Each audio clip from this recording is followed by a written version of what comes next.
So, good afternoon. Today I want to present you a present study about climbing therapy, and it is published this month. And it is a cooperation between the University of Innsbruck and the Schönklinik Roseneck, which is a psychosomatics clinic next to the Chiemsee in Germany. First of all, to the background, mental and behavioral disorders increased within the last years, and they are associated with a great burden of disease, not only individually, but also societally. Regular physical activity decreases mortality risk and is positively associated with mental health.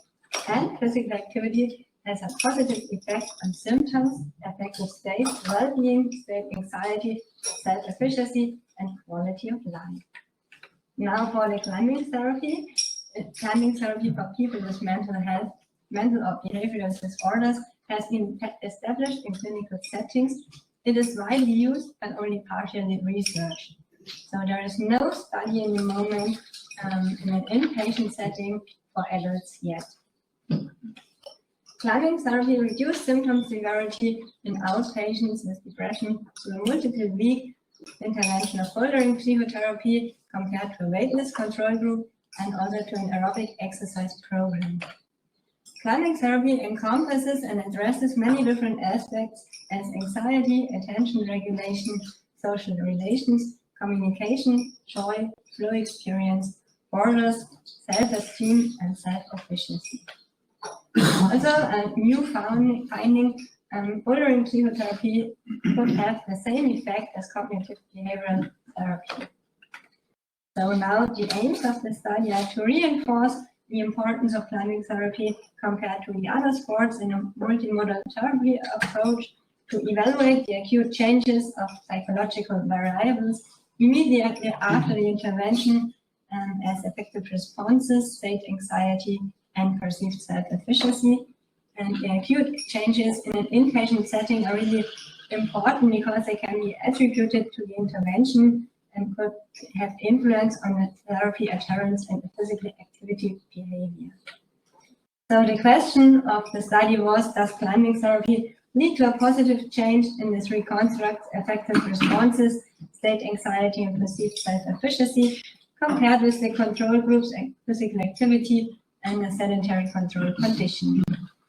Here you can see the methods. It was an experimental within-subject design with repeated measures and counterbalancing of participants, and all participants attended to the 3 treatment sessions. So each participant did 1 time climbing therapy, 1 time Nordic walking, and 1 time sedentary control condition. And here you can see the starting order. Here you can see an overview for the measurement and in a chronological order. There is a pre-test before the intervention with some different questionnaires, the feeling scale, the felt arousal scale, and a positive and negative effect schedule for the effective responses, the state trait anxiety inventory for the state anxiety, general self-efficacy scale for the self-efficacy, and the fork scale, the heart rate, and the visual analog scale were used for the exercise variables. There was a test during the intervention and a post-test afterwards, and climbing therapy lasted 100 minutes and Nordic walking only 75 minutes, so the times differed in the end, and 118 minutes after the intervention there was a last assessment. And for the participants, 31 subjects participated in the study, but only 21 completed all 3 interventions. This was due to the coronavirus pandemic, and 13 persons were female, 8 were male. The average age was 32 and it ranged from 18 to 57 years. And the main diagnosis was obsessive compulsive disorders with 57%, depression with 33%, and anxiety disorder with 9.5%. Here you can see the results of the effective responses. For positive effect, there is a significant interaction effect. So the time points and the interventions differ significantly. For a negative effect, there was no interaction effect and no main effect of the interventions. So the interventions didn't differ significantly, but all intervention reduced the negative effect over time. Here you can see that circumplex model, the clinic therapy, there is a significant impact effect between the Phoenix, from the Phoenix and the Thaller scale, and the upper right quadrant is for energy. So in the energy quadrant, here the Nordic walking, there is no difference in the activation, but in the feeling scale, how they feel. And here it goes down, and in the lower quadrant here is tiredness, and here is calmness, so it's more relaxing in comparison to the climbing therapy. For the state anxiety, there is a significant interaction effect and also main effects of time and intervention, but only there is a difference between the Nordic walking and the sedentary control condition. So climbing therapy doesn't differ significantly from the sedentary control group and the Nordic walking group. For the general self-efficacy, there is a main interaction effect and also main effects over time of the intervention. And climbing therapy has a higher increase of the self-efficacy than the other two interventions over time. For the discussion, there's a significant timely intervention interaction effect, and so climbing therapy involved higher effective responses in positive effect and self-efficacy compared with both control groups, but there was no significant difference between climbing therapy and Nordic walking or sedentary control condition in negative effect and state anxiety. For the effective responses, an increase in positive effect can lead to better therapy adherence due to greater motivation.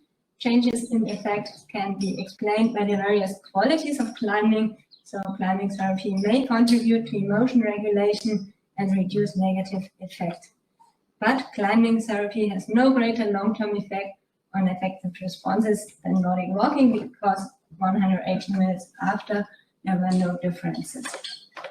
For the state anxiety, there was no interaction effect, but a reduction over time in the climbing therapy and Nordic walking could lead to the assumption that physical activity per se can be anxiety reducing. A reduction of anxiety can be attributed to emotional stability, the strengthening of self-esteem, and other safety-given aspects of climbing. For the self-efficacy, climbing therapy increased participants' beliefs in their own capabilities to perform target-oriented behaviors in general, and greater self-efficacy leads to more confident handling of threatening or stressful situations.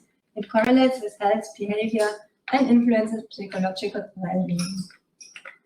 The strengths of the study were that it was the first study with climbing therapy and two control conditions in an inpatient setting, and it included 3 different disease patterns, and the results contribute to a greater understanding of the effects of exercise and specifically climbing therapy in the clinical treatment context.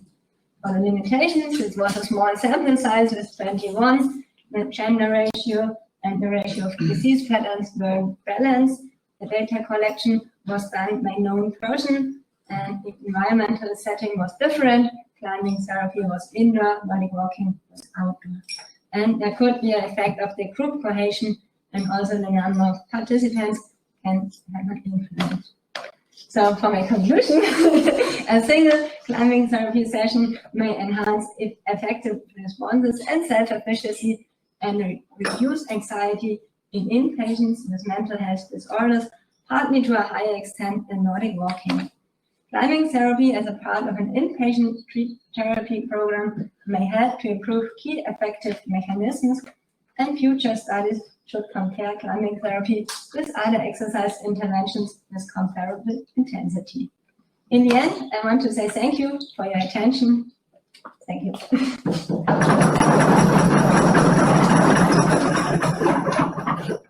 So thanks a lot, Lisa, for this first talk, right? Be on time. Yeah, really interesting topic. I'm researching that up myself, so I have to be interested. But who else is interested? Who has some questions?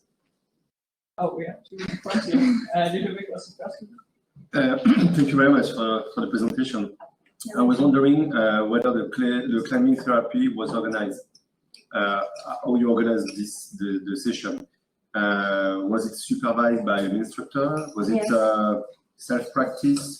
No, in a group, alone? It was in a group, in the clinic, in the psychosomatic clinic, and it was part of the therapy program, and they were like 4 units, and in the last unit, I collected the data. And so, can they self-select the route, the boulder they want to climb? They could select it on their own, like on how good they were, what they wanted to do. Like it's a normal group in the clinic, and they have 4 units, and they learn how to belay and how to climb, and in the end, in the last unit, we measured before and after the intervention. After the whole group, like there is a beginning part, and they climb, there's a practice part, in the end they have a reflection part, like they talk about what they learned, what they experienced, and then the post-test was done. Okay. And do they have a past experience in climbing, or they were novices? No, they were beginners mostly. Okay, thank you. Yeah. Yeah, thanks for a nice talk. I have a question around the last point in your conclusion. So what about the intensity? Because we know that the intensity can moderate the affective state. Yes. Were they climbing or walking in different intensity? You can't compare the intensity of climbing with the Nordic walking, but the heart rate was different. So the next time it would be good to have the same heart rate. Maybe heart rate is not the best way to compare the intensity. I'm just wondering, so if it can play a role, so that it was like more easy for them, or do they have to really force? No, the Nordic walking was easier. Like the heart rate was lower than in climbing therapy.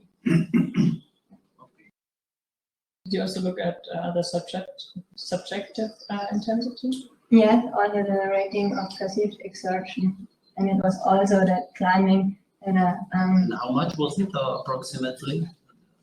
I can have a look, and I think it was higher.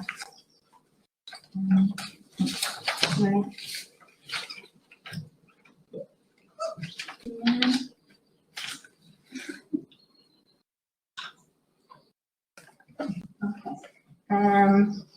Yes, in the end, climbing therapy on the box scale, the RP was 9.48, for Nordic walking was 7.38, and for the sedentary control it was 4.57. The scale was from 6 to 20. 6 to 20. Yeah. Okay, great. Thank you. So thank you again, Lisa, and we're going